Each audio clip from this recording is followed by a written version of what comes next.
Je m'aperçois que dans bien des cas, dès 1976, j'avais raison de prendre son opposition. Mon tort aura été de ne pas suffisamment déconstruire ce qui existait et démolir ce qui existait. On me reproche de parfois avoir trop d'esprit critique. Eh bien, en réalité, je pense que non.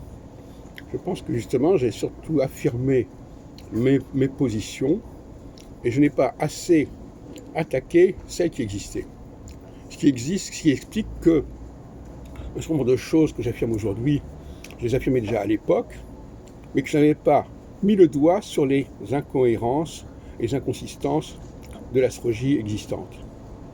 Et donc il a fallu plus de 40 ans pour préciser ma démarche, préciser ce contre quoi je me battais, et ne pas me contenter d'exprimer mes idées. Parce que je m'aperçois finalement que les grands principes de ma pensée astrologique étaient déjà là dans les années 70, mais que je n'avais pas dénoncé certaines choses. Par exemple, ce que je viens de faire tout à l'heure, à savoir montrer que il faut qu'il y ait une seule cyclicité,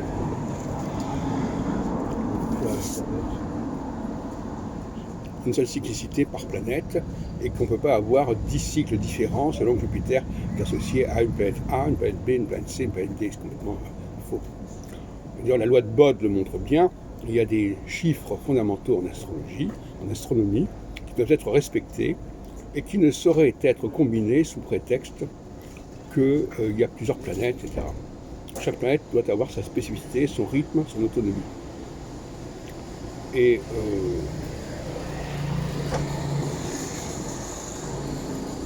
la combinatoire planétaire est une hérésie absolue. Il n'y a pas à combiner les planètes. Chaque planète doit être étudiée dans sa spécificité. C'est comme dans l'interdisciplinarité. Il y a une spécificité de chaque facteur.